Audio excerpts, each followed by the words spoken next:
Hey there, welcome to New to Hill Country, filmed in fabulous New Braunfels at SPG, Texas.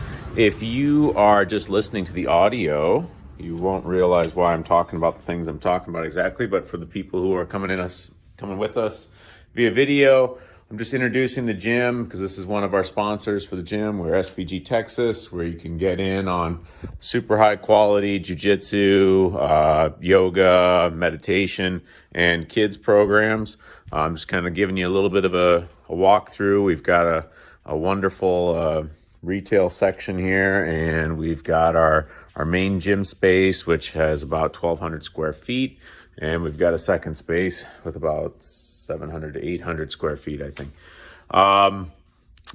Feel free to check in on us. We can get to our website, www.spgtexas.com.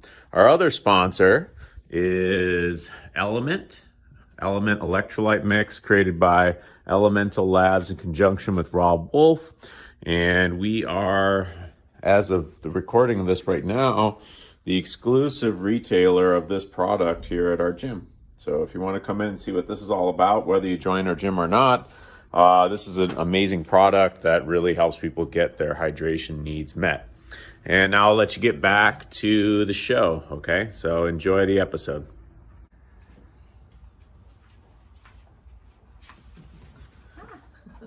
All right, welcome to New to Hill Country. We're back here today with Scriven, and please say your last name for me. Hoefs. Hoefs, I was going to say it wrong. I'm pretty sure we say it wrong, so it's all good. Okay. So Scriven Hoefs. Scriven, we'll just get right into it. Are you from the area, or where do you come from originally? So I'm not from the Hill Country. I'm from kind of like a dirt flat patch of West Texas, a little big town called San Angelo.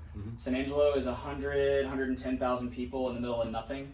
I think it's the largest city in the U.S. without an interstate highway running through it. So it's like you get this big town vibe, but also this small town. Like you can do everything you want, but there's also still nothing to do. So it's kind of interesting. But great place to be from. We still go visit. My parents are there. But when it came time to go to college, my parents were very adamant that I don't stay in San Angelo, and I didn't want to. I applied to Texas Tech and Texas State, which is in San Marcos. And after I got accepted to those, because I wasn't even smart enough to get into like UT or A&M or any of that, so it was not out of the question. So, or it was not in the question. So, once I got accepted to both of those, and they both had good business schools, it came down to, do I want to be able to go to D1 football and basketball games, or do I want to be by all the water?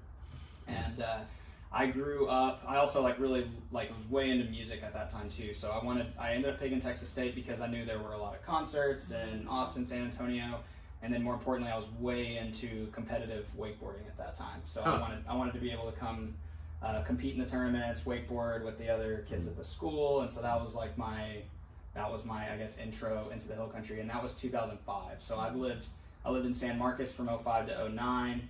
And then I've been in New Braunfels since 2010. Let's wheel back a second. Excuse me.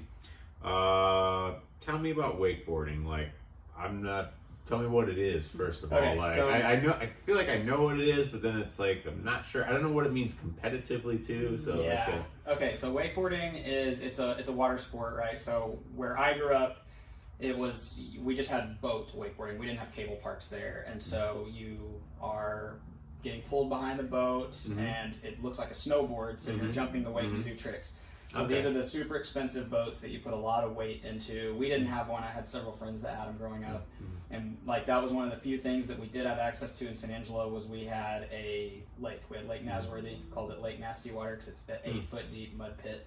Okay. But our group of friends, my best friends, we were all way into wakeboarding. I thought I was really good in high school. I would do really well in the regional tournaments there, and so I was like, I'll go to Texas State and show my skills. And once I got there and met all my friends from Dallas and Austin that were wakeboarding, I was extremely mediocre. If anything, closer to the bottom, but it's awesome. It's a lot of fun, great sport. We've got the cable park here in San Marcos, so for people that don't have access to a boat, that's a good, super affordable way to go do it. So the Texas Ski Ranch is somewhere I spent a lot of time in college. It's a lot of fun. I actually stopped wakeboarding like right in the middle of college because I've torn my ACL 3 times. Ooh. So now I still go out on the lake, and I just do the wake surfing now because you go like 11 miles an hour. You can drink beer, doesn't hurt when you fall, and so as you get older, it just makes more sense to do that. But that was a big part of like why I ended up in this area. That's really interesting. Yeah. I just had no idea it was a competitive thing. I think I cut you off.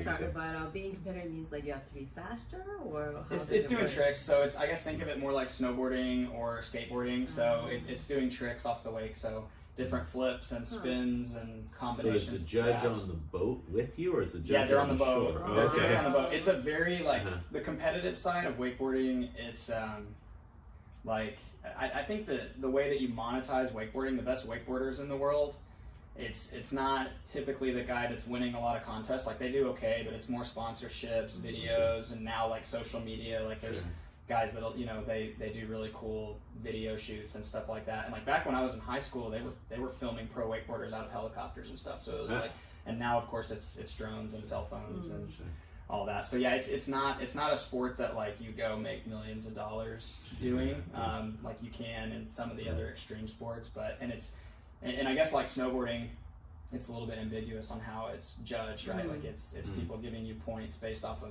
how you executed that trick with a certain grab and not sketching out on your landing or anything like that. So Can't sketch out on the wake. yeah, no, can't sketch out, can't case the wake. No, can't case the wake. Yeah. That part I do Clean. know. So maybe not really. Yeah. So, I've never been wakeboarding, so yeah, It's fun, man. So. I would try it. I mean, you've scared me away already from the high speed version of it, but the graduated version. Oh, surfing! Yeah, wake surfing's way better. Wake surfing you're way on more a my surfboard. speed, You're closer to the boat, and once you get comfortable, you can ditch the ropes. You're actually surfing behind the I see. boat. So Okay. that's all I do now. So I still have friends that wakeboard, and they're still good, but I'm out. So I have a weird relationship with water. Like I swam competitively as a kid, and it was kind of like your story, but at a much younger age. Like in the neighborhood pool, I was like, I was doing all right, and then I went and actually joined a competitive team. This is in Dubuque, Iowa, and like the swimmer families that start at like age 2. I mean, I was so far behind, and I just am not an athlete anyway. So it was like I never caught up. I was always like bottom tier and stuff. Like, and it was I just remember that first particular lesson that I came in. They're like, kids were like, "Who are you?" And I was like, "I'm pretty good," you know. Like, and then it was just like, "Boo!" I just got smoked, and it was like, "Oh, I'm like nowhere." Like they were all kind of laughing at me too. They kind of knew what was going to happen. It wasn't their first rodeo, I'm sure. That was me when I met some of my like really good friends to this day. It was like I kind of came to college, met the wakeboard clique. We got access to a boat, and it's like it's like 5 or 6 guys that like are just all meeting each other, going out, and like we watched like this one guy from Dallas he was in my wedding and everything, really good friend, but I was like, oh, this is like way better than anybody I know in person. Level. Like I thought I was good, but I was like, these are the people that come to our local tournaments that were 2 divisions above us that we just assumed were like professional, and in San Angelo it was like we were all the best ones there, we were good, but that meant we would go win like the hair advanced toss, the best ones here.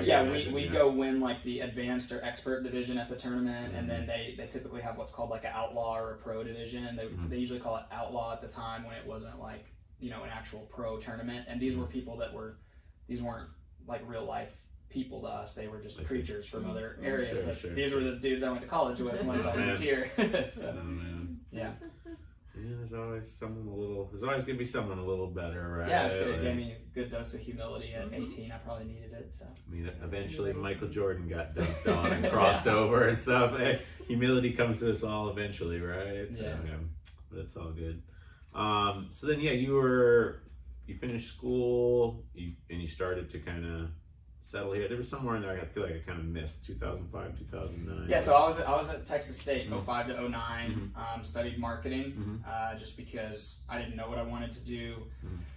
Definitely wasn't going to be a math or a science guy, so I figured business was a good versatile thing, and marketing was the easiest degree within the business school. So loved it. But yeah, I loved all 4 years in San Marcos. It was awesome because we could go to Austin, we could go to San Antonio.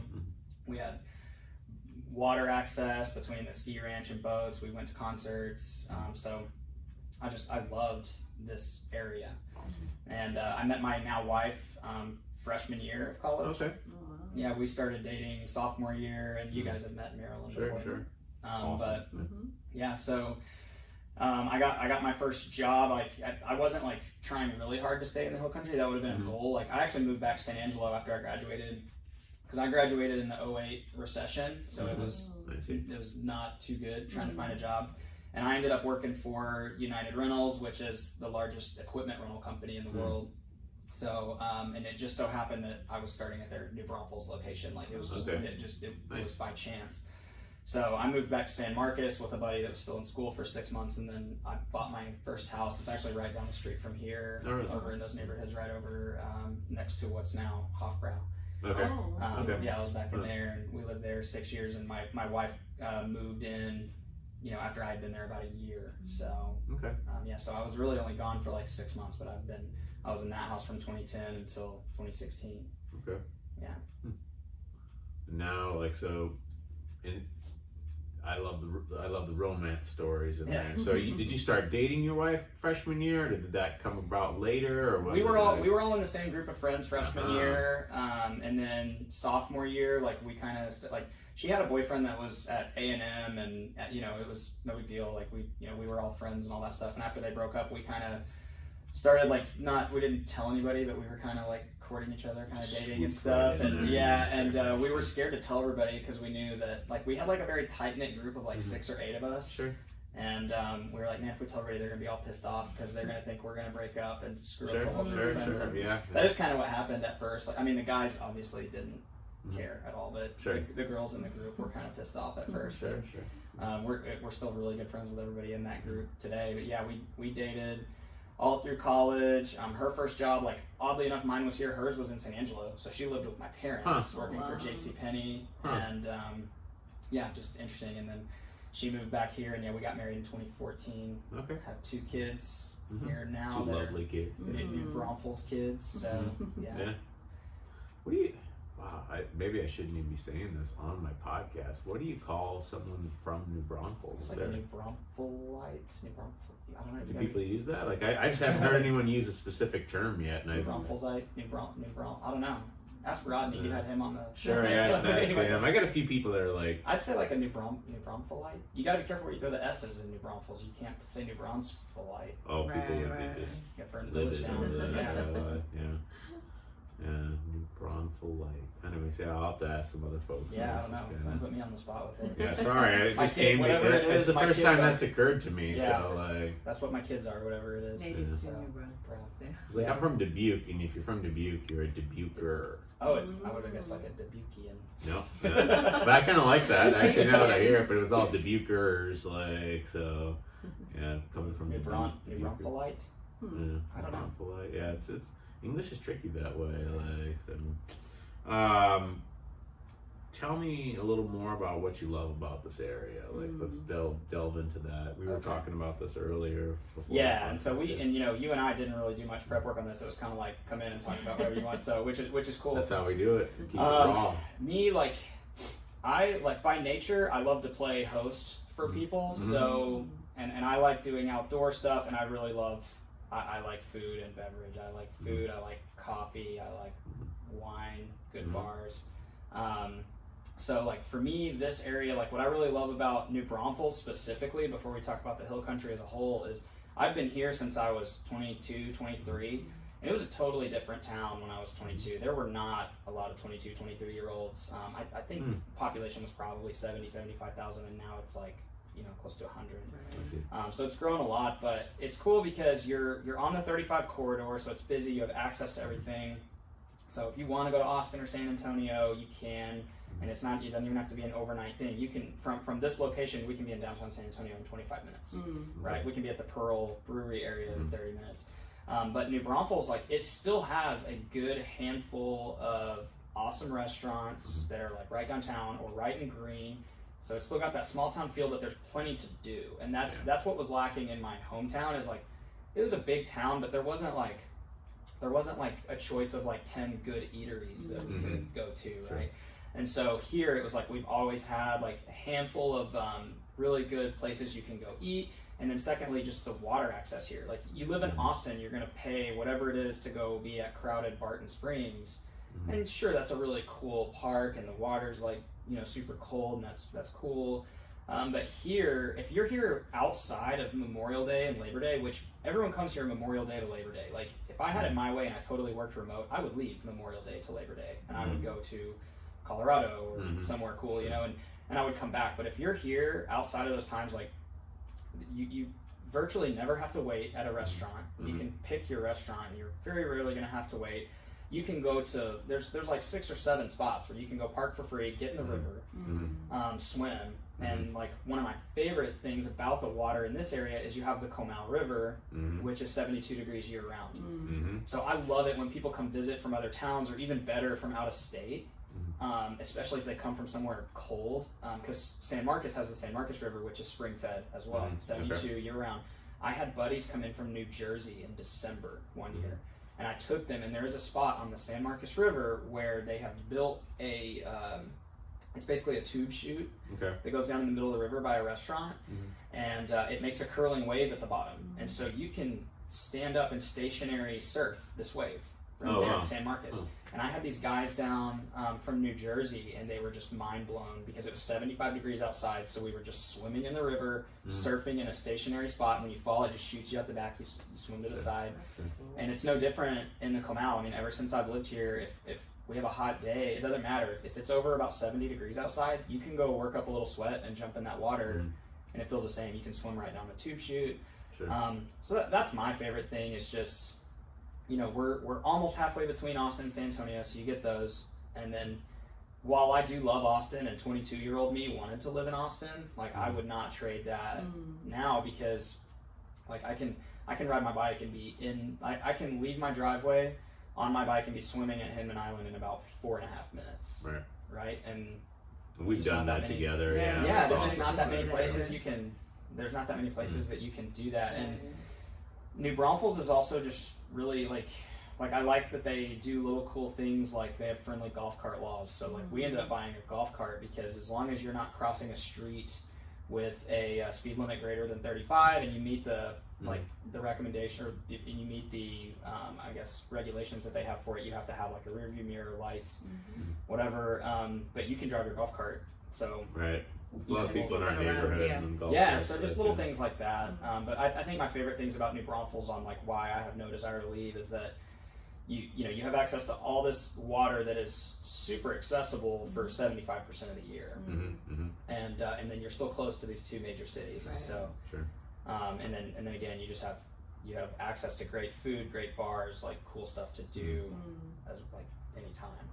What about like, tell me about restaurants and bars. What are your go-to places? What are top of the food chain for you? Like, all right, so I know that you don't want me to just do a huge laundry list. So if anybody does want a huge list of my recommendations, and maybe we'll talk a little bit about what I do later, but one of my passions is real estate investing, and I own an Airbnb that is on the Guadalupe River. It's a condo, but part of that is I have a full-on digital guidebook that comes with everybody that reserves it. So at the end, I'll make sure I give my Instagram handle, and like there'll be a way to get that. But I have a 7-page recommendations letter that I send out to everybody that comes and stays at my B&B. And I have it published online, you know, for free as well. And then I also have a separate 6-page document related to just floating the river. So giving pointers, places, all that. So you need to just hook us up anyway. I want that. You can have it. I'll give you a link. And so like one of our main go-tos since we've lived here that is just good, solid, consistently good food, great atmosphere is Weesach. Okay, so sure. Anyone not from here or not familiar with that, it's Huisache. Yeah, I can never say it's it a type right. of tree. So I forget it. It's downtown. It's right across the train tracks from Fire Station 1. We refer to it as that place we went to one time with Rob. Like that's how we describe it, sort of. Did he like it? Because he's like he really likes it. guy, right? Yeah. So I like to get like if I'm really hungry, which I usually am, I like to get the mixed grill, because it's a sample of a bunch of grilled items. So you get like a couple of chicken skewers with grilled jalapenos and grilled chicken on them, You get a couple of beef tenderloin medallions. You get a few grilled shrimp, and you get a grilled quail. And their grilled quail is like, that's the best quail I've ever eaten in my life anywhere. So it's very good. I've had this platter. It was super good. Yes, and you can go order whatever and just get a grilled quail on the side. And they're proud of it. It's like $5 or $6 just for one quail, but it's worth it. Maybe I just eat my weight in grilled quail. It's good, and I also like Wasatch's. They have a Seattle style salmon, so it's cooked in like a parchment paper with cherry tomatoes and stuff. And it's just like nothing awesome. I make. So. Sure. I like that. Wasatch is beer and wine, so you know, if you're somebody that doesn't do beer and wine, keep that in mind. But the other cool thing about Wasatch is their wine is absurdly cheap. Like most wine at restaurants is marked up like, I think it's like 400% or something like that, when compared to like distribution or even like an HEB. But Wasatch has a lot of really cheap wine, and they always have, if you ever order to go where you go to pick it up, they always have 2 or 3 different kinds of wine that you can buy for $10 a bottle. Okay. So anytime, like, it's probably once a month or so, we'll just call something in for dinner, and I'll just go like, I'll just ask them like, hey, which one of these reds do you recommend? And you know, we'll leave with a $10 cab or whatever too. So I like Wasatch. That's like one of our go-tos. And then just downtown in general, you know, Myron's is awesome for the special occasion. It's a steakhouse. So what's Myron? We haven't been there. Myron's is a steakhouse. It is very pricey, but I think Myron's wins awards like lumping in with San Antonio. I know they have a location in San Antonio too, but it's a very, very good steakhouse. And it's like a traditional steakhouse. Like you pick your meat and like the sides are like table style, and you're going to go drop a couple $100, but you go, you know, special occasion or whatever, and it's phenomenal. The owners are local. So it's a great spot. McAdoo's is right next door to Myron's, and that's more like name, but I don't think we've been there yet either. So McAdoo's, I really love their atmosphere. Like that's one of the I love going during the day and sitting on the patio because it's a really old building that used to be a post office. So it's like old school brick. The patio, they've done a really good job.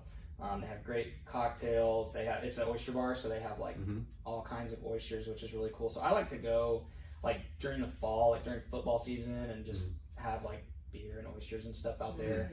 And then they do have like a nice upscale Cajun style seafood menu. And I like their dinner, but I'm also somebody like, I don't like my stuff like over seasoned and over sauced. And so a lot of those Cajun seasonings, like I'm not gonna buy a $30 piece of fish and put a whole bunch of like cream sauce on it, right? Sure. Okay. And they do that on a lot of their stuff, and it's really good. People love it. But I tend to go and I'll get like Chilean sea bass or something like simple and still expensive. But or you just get like their seafood enchiladas, which are really good and they're cheap. But yeah, McAdoo's is something that is definitely a good go-to. So you got like those 3. Those are like your 3 more upscale downtown. You know, for anyone that hasn't been to Krause's, like Krause's is just a great time. They've got tons of beers, super kid friendly. If you can go on a Saturday midday while the farmers market's going, the farmers market here is better than like so many farmers markets around that I've been to. I love our farmers market. And so you can go like walk around, shop at the farmers market, go get a beer at Krause's, extremely kid friendly, live music, and you know their menu just has a little bit of everything. You can get a great Reuben sandwich, you can get a good salad, you can just get a pretzel. And right next door to Krause's is 188 South, which so what's that? So 188 South was there before as an Italian restaurant, and it was 2 restaurants in one. It was a Blue Moose Pizza and 188 South, and it closed down, and the owners of Krause's, I believe, have reopened it as 188 South again, and they still have like the super nice brick oven in there. So it's a pizza restaurant, and it's really good brick oven pizza. But they also have like a little bit of upscale Italian and like some tapas, so like some small bites, and then it's a cocktail bar. So again, it's going to be pricey, but I've been 2 or 3 times since they reopened it. It's awesome. I don't mind pricey if I like the food. It's so good, and their cocktails are good. They have like an ice dispenser that comes out of the ceiling, so it's like stacked up on the bar. Really good cocktails. They'll like smoke the cocktails, and so definitely worth it. That place is super cool, and I hope it makes it. It's never super busy when I'm there, but they started up like right before the coronavirus stuff. So so I would like to see them make it because it's really good, and they have like mussels and stuff like that too. And so they kept a lot of the stuff from the old menu, which is cool because at the prior restaurant, like the pizza was good, the mussels were good, the Italian stuff was really good, and they added like these tapas and stuff. So it's good. So that's like all the upscale and like things to do downtown. Which again, there's a lot that I'm leaving out. You know, like Tin Top is a lot of fun. It's a little burger place. There's Muck and Fuss, which is a lot of fun. Yeah. You got, you know, once it gets really hot in the summer, you got places like Downtown Social, so you can go inside in the AC, and they've got like, you know, just kind of an everything food menu from pizza to burgers. My favorite burger in town, actually, to shift gears onto that, is actually Phoenix. Phoenix Saloon. I've seen the name. Yeah, so it's downtown, kind of like right on that main drag on San Antonio Street, but it's lots of draft beer, really cool building with some super cool history, and they'll tell you about it when they're there. But they usually have really good like Texas country live music on like Fridays and Saturdays. But they were on Food Network for their chili. Their chili has like brisket. Right. One of our gym members has talked about this a few times. This chili to me. So, you know, there's a lot of places here that have really good burgers, but the way that I describe a Phoenix burger is like if you had a friend who's like just a legit like really good cook or a chef, and they cooked it in their backyard, because it's like a good thick meat patty that I guess they do them over an open flame. It might be on like a griddle. I think it's on an open flame, but they have like really good high quality like pickles and vegetables. So it's just like everything is just really fresh and just prepared well, and they have like these really good sweet potato wedges. So that's like my favorite burger when I'm craving one in town. Making us hungry. I know, you're doing such a good job of describing. I know. I told you, I was like, I don't know what I want to talk about, but I was like, I like talking about food and water spots. So that's good. It's good. So and then you got the whole green area for food and stuff too, which again, like I kind of avoid green in between Memorial Day and Labor Day. It's just such a madhouse. But there's a lot of great food and fun stuff to do over there. So I like downtown a little bit more, but I do like going to Green during the day to go to like the Grapevine, which is on the corner right across from Green Hall. They usually have good music, it's real chill. They got oak trees out there, and you can just sit out there and have beer and wine. And Mosey's right across the street is actually a really, it's a sleeper for how good their food is. Like everyone just imagines it as a bar. I see. But they have really good food Mosey's over there too. Yeah, like their fish tacos and sandwiches, stuff like that. Yeah.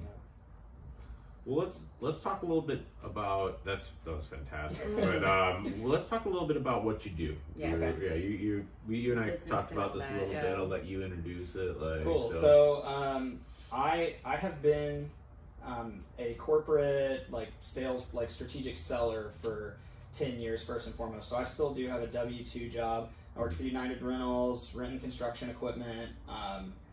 Did normal job sites up to where I did key accounts in oil and gas.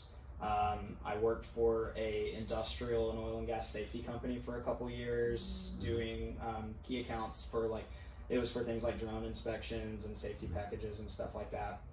And now I'm actually with 3M, and I'm a breathing apparatus specialist. So I mostly deal with fire departments. So like I have close friends at the new Braunfels Fire Department. We work with San Antonio, Austin. We're the leading manufacturer. 3M bought a company called Scott Safety, which if anyone out there listens to this and is a firefighter, you know who Scott Safety breathing apparatuses are. And so I'm the factory rep for that for all of like Central, South, and West Texas. And I love that. However, I became really interested in entrepreneurship and real estate specifically 3-4 years ago. So what I do on the side is I study that a lot. I've saved money to try to do one project at a time, and so over time I've bought a couple of duplexes and triplexes. So I have a duplex with a partner, a triplex with a different partner, and then I have 3 more duplexes that are all next to each other that are a portfolio that I just bought this last year. And these are all in different parts of San Antonio. My two that are with partners are on the south and the west end of downtown. And then my 3 that are together are in the Leon Valley area, sort of, so kind of close to the Med Center. And like what I do is I specialize in finding properties that need work, like the rents are under market, they're mismanaged, or maybe the owner's out of state, and there's deferred maintenance. So the newest units that I bought for long-term rentals were built in '83, and so I specialize in finding that stuff where I can take it to my banker and say, hey, I'm going to buy this for 150. I'm going to put 15 grand into it, so I'll be into it for 165, but it's going to appraise for 195. And I basically set up a loan where I borrow against that future amount, so I'm creating equity on the front end. And basically what that means is if I'm able to find the right deal, I can essentially come out of pocket very little to do that, and then raise the rents and fix them up, get newer tenants in there, and it's not like we go in there and we just like say, hey, the rent's this now. Like we do a whole new paint scheme, we do new countertops, paint the cabinets, all new floors, new fixtures, new light coverings. Like we go in there and we do it nice, and we charge what a fair amount of rent in that neighborhood is for a nice unit. So we find stuff that's undermanaged and got fences falling over, bugs in there, and management isn't listening, and we go in there and basically revamp them. And so and the reason I picked that asset is it gives me the opportunity to go in there and I run the numbers and create that value, so I can take it to a bank and say, hey, here's what we're going to do.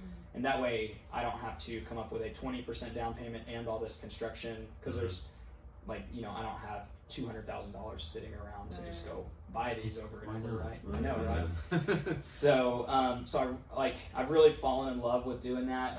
I've built that portfolio over the last 2 years, so it's happened pretty quick. I'm still actively trying to grow that, but in the meantime, we bought a vacation rental that I was talking about earlier. So we have a condo at Water Wheel Condos on the Guadalupe River, kind of right down the street. It's right off Union Street, so it's right by where the Comal and the Guadalupe come together.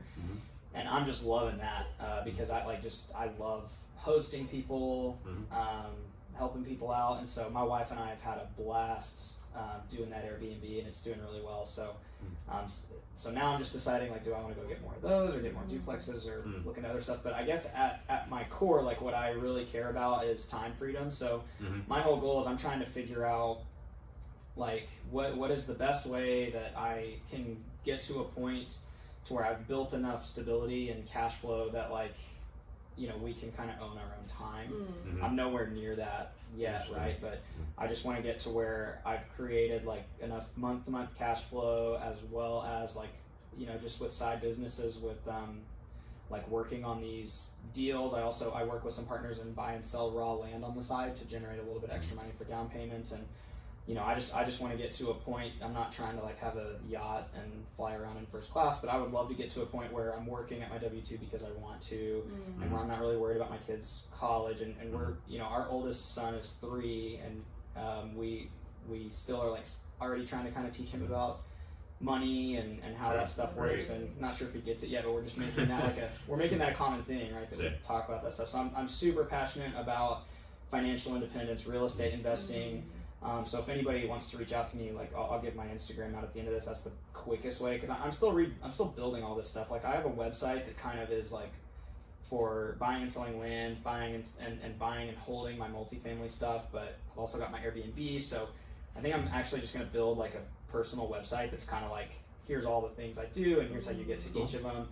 And one of my goals that I want to get started pretty soon is a networking group. There's real estate and investing networking groups all over, but I haven't found anything in New Braunfels. So if anyone listens to this that knows about like a real estate meetup specific to New Braunfels, and I don't mean specifically for like real estate agents to get together or anything like that, just people that want to talk about investing, even if you don't invest in this area, or if you do, great, but I just want to get a group of us together that we could go somewhere like Krause's, get a table, get some beers, and talk about like, hey, what lender are you using? What area do you invest in? And just learn off of each other, help each other out. So that's one of my goals, is I'm hoping to set that up, to have a networking group that's, something that's low key, but where people can come and connect. And because I love networking, I love connecting. I'm not shy to call people, introduce myself, anything like that. So. Actually, keep us in mind for that. But also, it just kind of brings to mind how we met. I wanted to make sure we talked about that. Yeah, it kind of came in. I sometimes forget about it, and then I was really like, funny. As you were talking about, I was like, oh, did we meet at the river? I was like,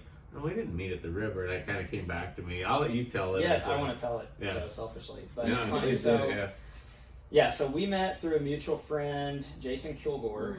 Jason is the owner of Sport Hall, one of the co-owners at Sport Hall, which they own the CrossFit name, but that's not at all what Sport Hall, that's not all they do. They have They have CrossFit classes. They have foundations of human movement, so mobility. They have like a daily grind that's more of like your high intensity interval training class, so like a 45-minute class at 8:15.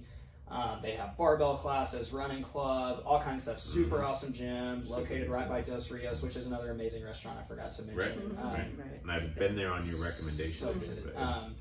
So anyway, Jason owns that gym, and Jason and I were talking about something similar, how we wanted to put together a networking group for like just guys that want to better themselves. It started off as more of like an entrepreneurship networking group, and then it's like, you know what, let's just put anybody that's kind of got our mindset so we can all bounce off of each other. And it started off as this group text, and you know, Jason would kind of lead the charge, and he'd be like, hey, I'm going to take 5 or 6 steel maces or kettlebells out to Hinman Island Park, and we're going to move around and then swim. And you just never knew who was going to show up. And so it's kind of cool. Like, I'd always go and I'd meet 2 different people that I hadn't met before. And I'm like, oh, you're that guy from the group text. And so we kind of had that going. And one day, what was the occasion? Was it a football game or a... I guess it doesn't. There was. I guess it doesn't matter. Was there a football game on in the background? Maybe. Yeah. I don't know. So I guess it was. It must have been fall because Marilyn was pretty pregnant with our baby girl who's now 5 months. But anyway, so I just texted everyone in that group and I was like, hey, I'm gonna be cooking a bunch of stuff. I think I made like a handful of different types of like finger foods and tacos, like just stuff in the crock pot and on the grill. And I was like, if anybody wants to come, please come by. And I texted the whole group, and there's like 15 people in there. And Mike and I had never met in person. And he was like, yeah, I'm gonna come by. Like, so I was like texting with him offline, like, this is my address. Yeah, come. And like, and I was telling like my friend, like, cause I had probably 10 or 15 friends over too that are not part of that same group. And I was like, hey guys, this dude and his family's coming over. I met him through Jason. Jason's kind of a space cadet, so I was like, we could be getting anything. I don't, just to let y'all know, I don't know who's coming over. And I don't think Mike realized like that we had never met, so he was, and he also thought that more people from the group would be there. And like, so I thought more people from the group would be there, A, and then B, I wasn't sure if we had met or not, because I had gone out, met with Jason.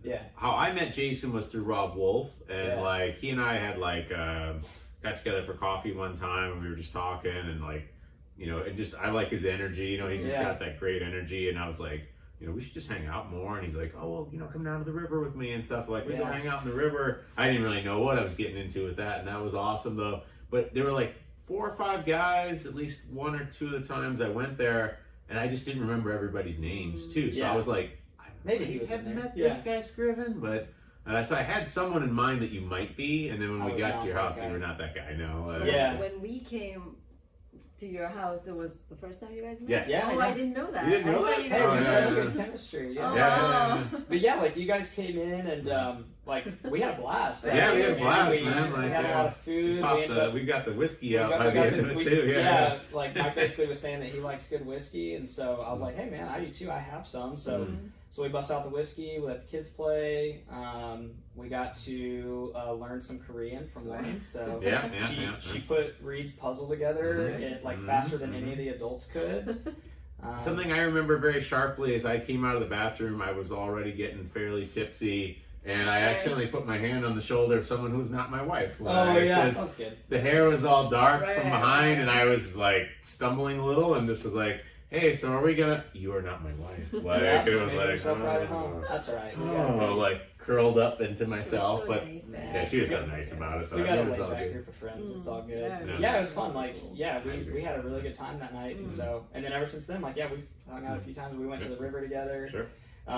You gave me, I mean, we should talk about your business a little bit too. You want? I won't stop you. I came to do a private lesson whenever you guys first opened, and like I had intended on signing up. The problem is the class times for me currently, having a 2-year-old and a 4.5-month-old are really tough, and I travel for work. So I'm hoping to eventually get to come do this and or possibly get my kids into it. But you did spend some time showing me the cool facility, and we did like a quick lesson, and you showed me how to execute a rear naked choke. So So now just like I got my whole house in order because every time anybody says anything, I just choke out my Choke 'em 3-year-old, out, yeah. choke out my wife. Count to 10 so you don't kill them, Like, right? just tap out. So no, I'm anybody sure that they knows did my tap. anybody that knows my wife knows that she can handle herself. So Sure. yeah, I mean she's feisty. So but no, it was fun, man. It was awesome. I mean, at a certain point, when you feel like it was 5 months since the pregnancy, so I guess she must be pretty well recovered and everything. Yeah. Like, but later on down the line, I mean, you also have the really young kid to take care of. I understand that everyone's situation is different, but it would be great to bring her in. And Well, that's what I told her. Yeah. I told her because I had told her like what you relayed to me about. You were basically saying like Lincoln, like he can quit if he's not into it, but Sure. Lauren has to get to a certain threshold. Yeah. Right. Yeah. Which what belt is that she has to get to? I kind of changed my mind about this little by little, but I'd like to see her in a blue belt minimally. Like, Yeah. if Lincoln really just, someone's like, look, Dad, I'm not, I'd be like, whatever, I'd kind of let it go, Yeah, but like, I'm not going to make him do something he hates or something, but yeah, Lauren's got to be in that blue belt at least. Because what a blue belt means for people that don't know jiu-jitsu is the belting in jiu-jitsu is very different from most other martial arts. Usually, and I'm not trying to disparage other martial arts by stating it this way, but 2 to 3 years will get you a black belt in a lot of martial arts, and that's not any kind of value judgment. In jiu-jitsu, it takes like 10 years typically to get a black belt, and a blue belt takes 2 to 3 years. What a blue belt means to me, and when I give a blue belt to someone, what that means is that if somebody came in off the street and they're in your basic size category, we're not talking UFC fighter Derek Lewis who cuts to 265 or something, which that's a challenging situation for anybody. Yeah. Someone's walking off the street, they're about your size, you should be able to handle them, no problem. Yeah. Like, and it should be easy, really. Like, within however easy fights can be, like, but you should have the skills to Have a neutralize significant that person. advantage, yeah. And if I were to relate that to a real life situation, there was that terrorist that tried to take over the train in France. Yeah. And there was like 3 military guys, and there was the one guy, I think his name was Spencer or something like that. And like one guy looked at him and was like, Spencer, go. And like Spencer was just a blue belt. He ran. They heard the gun jam. They knew the gun had jammed because they were military guys. Spencer ran, double leg takedown, took his back, choked the guy unconscious, took cuts from a box cutter in the middle of that, and was still able to finish the guy off. Yeah. Like, I don't know Spencer, he might be otherwise a real tough guy beyond that, but there's only a blue belt in jiu-jitsu. He was able to do what needed to be done in that situation. I love that story. So, Yeah, that got me all fired up too. yeah, it gets people fired up. It fires me up just saying Right. it again. Yeah. It's like, like knowing that you have the skills to make a difference in a situation. A blue belt, in my opinion, signifies that you have the skills to do something in that situation. Like, That's cool. Well, yeah, hopefully we can. Like, I'd love to get to do it. I'd like to go to Jason's gym too more, but I've just been working out in my garage, and it's hard for anyone out there that has one or especially 2 like little kids and you travel for work. It's like, so I've got a rower and rings and kettlebells and a mace in my garage. And it's fine right now. I'm sure in July I'll be like, never mind, I'm gonna go find somewhere with at least some circulating air. Sure. I mean, it's why I wear a purple belt probably instead of a black belt. It's just the kids stalled a lot of my training, and sometimes it's important to prioritize. I love jiu-jitsu. It's what I teach. I'm not obsessed with it though either. Like, in some sense, like I have life beyond that, and I teach people that they should have a life beyond it. Really, like it's great, but it's not. You shouldn't be your only thing in life. Yeah, for sure. Yeah. But man, it's great having you on, and it's it was awesome. super fun talking. No, I told you when you called me, I was like, I love to talk, man. I don't Yeah, care sure. what I'll No, go. that's great. It's I great. think Jason has a podcast too. I don't know if they're still doing it. I'd like to get Jason over onto mine, and then Yeah, that'd be dude, awesome. he's a really good to talk to about stuff. He's a wealth of knowledge on wellness, mindset, all that good stuff. And I don't think the episodes come out that I did on his just because of I think the coronavirus halted some stuff, but I did one with him on financial independence and stuff like that. Awesome. So I'd love to listen to it. because their whole thing is like, I think it's all about freedom, whether it's time freedom, mind freedom, all kinds of stuff. So and I guess on that note, I mentioned Instagram and stuff like that. Like, if anybody does listen to this, and like, my Instagram is not something, I'm not like trying to make a business or monetize it. It's solely for networking, and like, The whole purpose of my real estate Instagram page is me learning this real estate thing and this investing thing real time. So it's as a beginner, I'm sharing this stuff. I'm not coming out as a guru that's made millions of dollars. Like I'm nowhere near that. But I do walk through deal by deal and I say like, this is how much I bought this one for. This is how we did it. This is how much we put into it. Awesome. Knowing what I know now, like my first deal was very like pedestrian. It's not, but that was my stepping stone to deal 2. So I explained how I got that, which led me to be able to do creative financing and buy 3 duplexes with less cash than I paid for half of one duplex 2 years before. Yeah, that's awesome. So I just like go over stuff like that, and then some days I get kicked in the teeth, and it's not like I don't go on there and make logos and do cool fonts or anything. Like I just talk to the camera and I'm like, here's how I screwed up today, and some days I'll put like a video on where I'll record like me going through how I run numbers. So it's kind of all over the place, and I'll post a lot for like a week and then I'll leave it alone for 2 to 3 weeks. So again, not anything I'm trying to monetize, just so I can share my stuff, hopefully be helpful to people, and then again use it to connect. I want to be able to get a local networking group together. So the handle is at grassroots_wealth. Okay. So it's just basically saying like, you know, beginner level grassroots. Text that to me too. When I put the podcast out, I'll probably try to put that in the show notes. Yeah, and that way, like if anybody wants to see like all my recommendations of restaurants and stuff like that, because it's something cool. Like if you have family or friends coming in to stay in New Braunfels, you can be like, oh, just check out this dude's online guidebook, or I'll even email people the PDF version. Like I don't care, because it's all stuff that I've